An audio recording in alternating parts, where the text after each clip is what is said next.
right, boys and girls. So I love that video. It kind of talks about what worrying does to us, and we play the what if game instead of playing the what is game. So, hello, you are getting your counseling from Miss Cook on a beautiful Saturday morning. I'm out here with my little friends. You can see Henry, and then you can see Barney. We are just outside chilling in the yard. So, I thought I would give you guys your counseling lesson. So, let's do that again. So let's go to our PowerPoint. Let's go. Let's see. How do we escape? There we go. All right. So this lesson, and if you hear panting, it's just Henry. We were playing fetch just a little bit ago. So they're like all nice and worn out. Anyways, so we're doing a lesson on coping skills for tough times. And it's called What's in Your Backpack? So we're going to look at when we have bad things going on, think of your coping skills as like a backpack. All right. And we keep stuff in our backpack that we need. And that's what we do with our coping skills. All right. So, what were our objectives we want to learn today is that we can practice deep breathing strategies. We can say positive things about ourselves, and we can share a person that we can talk to when we're having a hard time. Do you remember what those people are called? The people that we can go to when we're struggling, people that we trust. Go-to person. That's right. Go-to people. And so we want to practice this so that we have a healthy balance of well-being and show that we can demonstrate effective coping skills when we have problems. All right. So why do we have backpacks? What are backpacks for? Think about what's in your backpack right now. You probably have things that you need for school, things that you like, things that you care about. Maybe you've got your snack in there, your pencils, your glue, folders, things like that. So why do we carry them?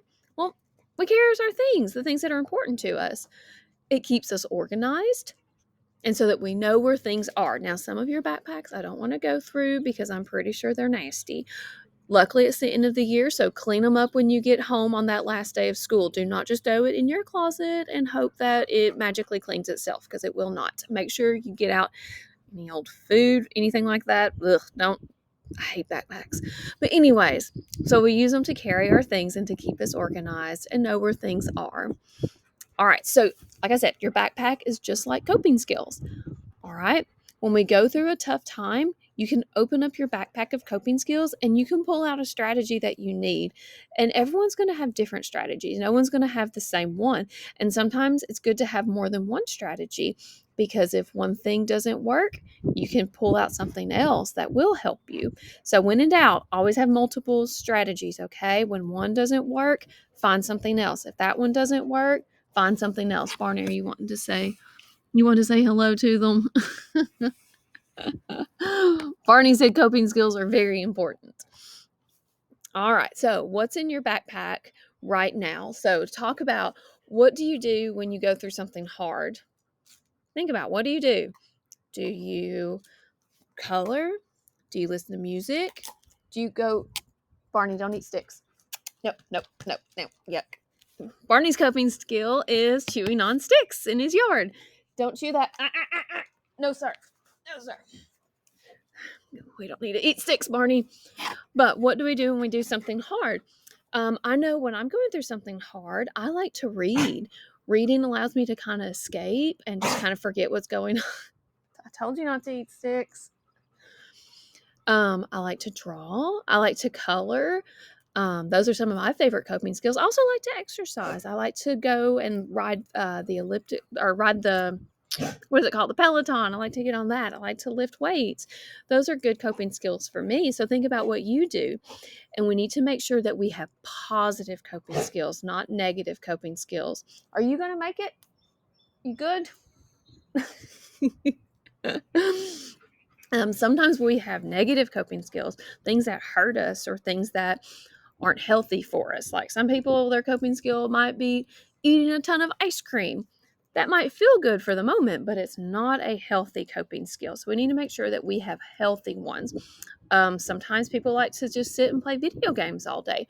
Video games are fun, not gonna lie. I enjoy playing video games, but it's not healthy just to sit and play video games all day long. Same with our devices, like cell phones or iPads, anything like that. we want to make sure that we're not spending too much time on a device because that can actually impact our mental health. We don't want to do that. The more time you spend on a device, a lot of times the crankier you become. So make sure that we're practicing healthy coping skills. All right, so what helps you get through tough times? So think about what you do when you're going through something really hard. What makes you feel better quicker? All right, so we're going to add some strategies to your backpack. Hopefully, you already have some strategies, and maybe some of these are strategies that you're already doing. So let's look at some.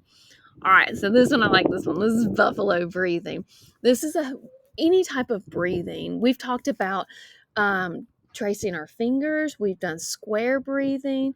Any type of breathing activity is good because what it does is it forces you to stop, think about what's going on, and it slows your heart down. When you're going through a tough time, your heart starts to beat really, really, really fast. And when you start to breathe, it sends a signal to your heart and to your lungs like, hey, we've got to slow down. Because if you're really, really stressed, you're turning your brain off. When you turn your brain off, you are not making good choices. So a good way to turn your brain back on is to stop, think, and breathe. And that allows your brain to turn right back on so that you can make good choices. So buffalo breathing, I like this one, it's really cute. So what we do, let's practice together. You take a deep breath through your mouth. Do it with me. And then you blow it through your nose, just like a big old buffalo huff, okay? So you go like that. Let's do it again. And then blow it through your nose. Like that. And if you want to be really cute, you can shake your little mane. So let's do that, okay? So let's take a deep breath. Blow it through your nose. And we gotta shake out our mane. So any type of breathing activity is really good. I wish I could get Henry. Henry does a really good. He does that all the. Oh, he's doing it. Henry, you got to do it for the camera, goofball. You want to show him that you can. You show him that you can do some good breathing. Yeah, Henry, you want to do breathing? Go. Can you do that for me? No. Well, he does do that all the time. All right. So we keep doing that until we start to calm down a little bit. And then here, if you don't want to do buffalo breathing, if you really like the square breathing, this is a really cute video to show you how to do that square breathing. So Miss Cook's going to go away for a second. I'm still here, but I'm going to minimize my thing. Here we go.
All right, boys and girls, hopefully you're nice and relaxed. Hopefully you were going along with our little friend there. But that's some really good breathing. Any type of breathing exercise. And I know that we've talked before. You can also do like the tracing of your hand. That's a really good one as well. Anything there's another one called star breathing where you trace a star. That helps breathing. Anything just to slow your heart rate down so that you can make good choices. All right, the next coping skill we want to look at is giraffe journaling. Journaling is really good, and sometimes when we get a little bit older, it can be good because we can really think about our feelings and put them down. If you don't want to write, you can always draw. Sometimes it helps to draw out how we're feeling. So imagine that you are a tall, tall, tall giraffe, high above the situation. And from your really high perspective, You look down on all the things that are happening and you write about what you see, how you feel, and what it's like for you to go through that experience. So that allows you, it's a word, it's called being reflective.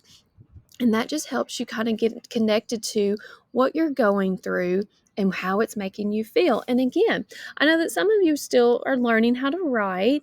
So if you can't write or if you're worried about spelling, draw it. You can draw what you see, how it's making you feel, and what it's like for you to go through that experience.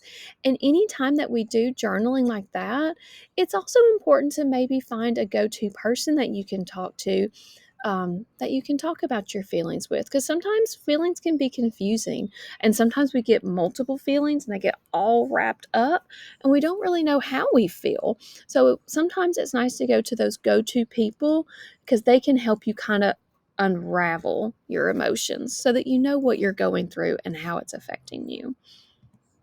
All right. Parakeet positivity. I love parakeets. If you haven't seen a parakeet, they're really, really cute.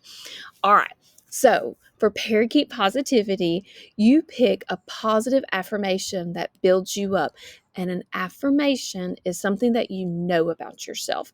So, think about something about you that you know is true, like, I know I'm a nice person, or I know how to treat others with respect, or I'm a funny person. Something that you are proud of yourself for, something that you really value about yourself. So you pick that statement and you can say things like, I can do this. I can overcome hard things. I am a strong person.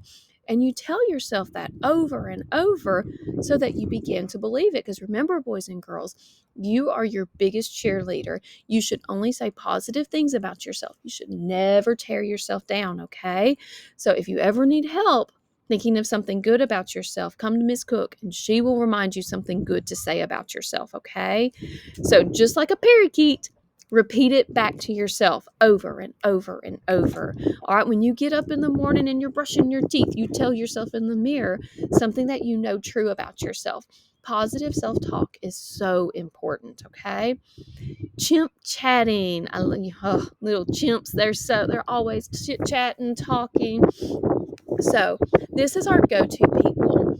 We find a buddy, we find a family member, or another adult that you trust, or someone that you know cares about you. And we talked about this at the beginning of the year. And if you're new to Madison, it is so important to find our go-to people.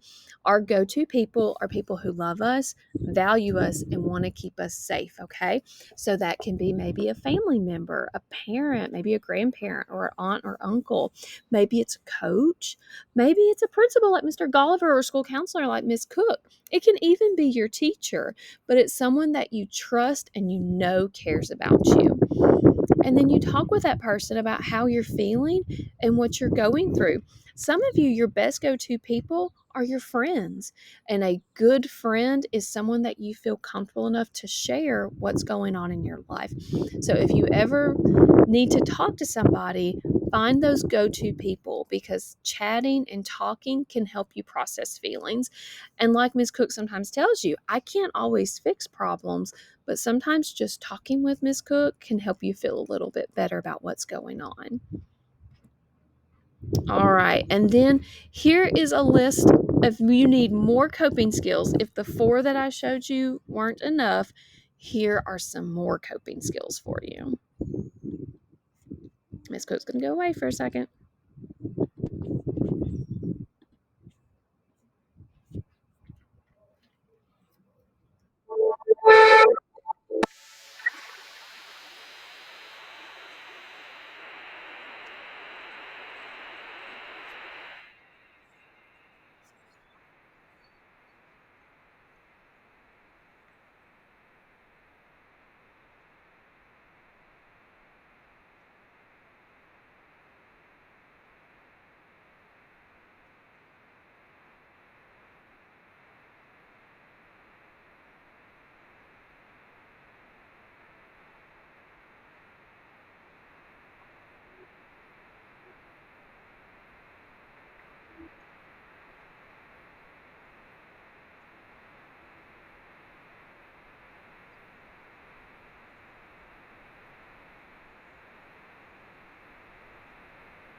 All right, boys and girls, I'm coming back. I promise. I just have to find the right.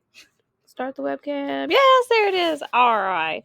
So let me get out of this back to. All right. So, oops. So, what's in your backpack? I hope that you've found some other things that you can put in your backpack, whether it's breathing techniques, journaling to help us kind of get perspective as to what we're going through, our positive self talk. And just like that little parakeet, you repeat it back and forth, back and forth. And then the chimp chatting, finding your go to people. Henry, he's trying to find his go to person back there. His go to person is Chase. He's in the other yard. They can never play with each other, but Henry always tries to get them. But, anyways, these are some coping skills. And again, if you're ever going through a really hard time, you can always come talk with Miss Cook. She is here for you. But make sure that we're practicing using those coping skills because we're always going to go through hard times and we need to make sure that we're practicing how to overcome those hard times, okay? All right. Sorry I had to miss counseling this week, but I wanted you to at least get to see Miss Cook, okay? Hope you guys have a great day.